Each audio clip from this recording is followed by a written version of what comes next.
Game changer movie నేను ఈరోజే చూశాను. మూవీ పైన బాగా వ్యతిరేక ప్రచారం జరిగింది. మొదటి రోజు నుంచి కూడా పని కట్టుకొని ఆ మూవీ పైన దుష్ప్రచారం చేశారు. అంటే ఈ మధ్యకాలంలో జరుగుతున్న పరిణామాన్ని మనం గమనించినట్లయితే ఒకళ్ళ సినిమా ఫ్యాన్స్ మరొకళ్ళ సినిమా ఫ్యాన్స్ని అంటే మరొకళ్ళ సినిమాని నెగిటివ్గా ప్రచారం చేయటం అనేది యాంటీ ఫ్యాన్స్ యాక్టివిటీ ఎక్కువైపోయింది. వ్యతిరేక ప్రచారం బాగా చేస్తున్నారు.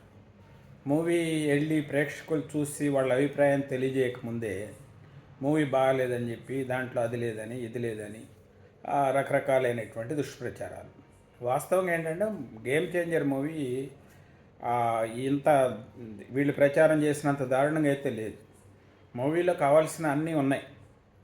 పొలిటికల్ బ్యాక్డ్రాప్, రాజకీయాలు, ప్రస్తుత వర్తమాన రాజకీయ పరిస్థితులు ఎలా ఉన్నాయో చూపించారు. పదవి కోసం ఏ రకంగా నమ్ముకున్న వాళ్ళని ద్రోహం చేస్తారనే విషయాన్ని చూపించారు. పాటలు బాగున్నాయి, బ్యాక్గ్రౌండ్ మ్యూజిక్ బాగుంది, ఫైట్స్ ఉన్నాయి. అంటే జనరల్గా ఒక సాధారణ ప్రేక్షకుడికి కావాల్సిన అన్ని రకాల అంశాలు దాంట్లో ఉన్నాయి. మరి కానీ దాన్ని ఎందుకు దుష్ప్రచారం చేశారో, మూవీ బాగాలేదనేది నాకైతే అర్థం కాలేదు. మూవీ అయితే చూడొచ్చు, అంటే మంచి సందేశం కూడా ఉంది.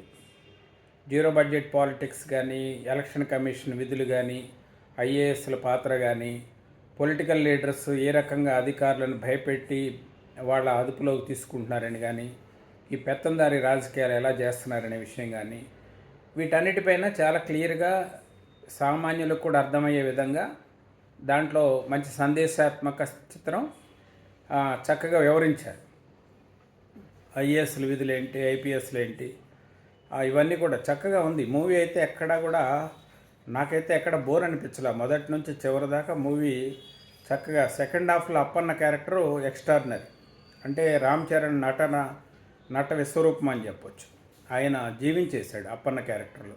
ఆ క్యారెక్టర్ ఎక్కువసేపు ఉంటుందేమో అనుకున్నా కానీ చాలా తక్కువ టైం ఉంది. ఆ అప్పన్న క్యారెక్టర్లో రామ్ చరణ్ యొక్క యాక్షన్ మాత్రం ఎక్స్ట్రాడినరీ అని చెప్పొచ్చు. పాటలు కూడా సందర్భోచితంగా ఉన్నాయి. ఎక్కడ ఆ పాటలు కూడా అగ్లీగా ఉన్నట్టు కానీ ఏమీ లేదు. ఫ్యామిలీ అందరూ కూర్చొని చూడటానికి అనువుగా ఉన్నటువంటి మూవీగా దాన్ని మనం భావించవచ్చు. మరి ఆ మూవీ పైన ఎందుకు ఇంత దుష్ప్రచారం చేశారు? ఆ మూవీ బాగాలేదని, అసలు చూడటానికి అసలు వర్త్ ఉన్నటువంటి మూవీ కాదని, వేస్ట్ అని రకరకాల నేను కూడా చూసా. సోషల్ మీడియాలో జరుగుతున్న ప్రచారం కానీ, కొంతమంది పని కట్టుకుని ఆ మూవీ పైన చేసినటువంటి దుష్ప్రచారం కానీ, కొన్ని యూట్యూబ్ ఛానల్స్ వాళ్ళ మూవీ పైన చేసినటువంటి వ్యతిరేక ప్రచారం కానీ, ఇవన్నీ నేను కూడా చూసా. కానీ వాళ్ళు చెప్పినంత చండాలంగా మూవీ లేదు. మూవీ చూడొచ్చు.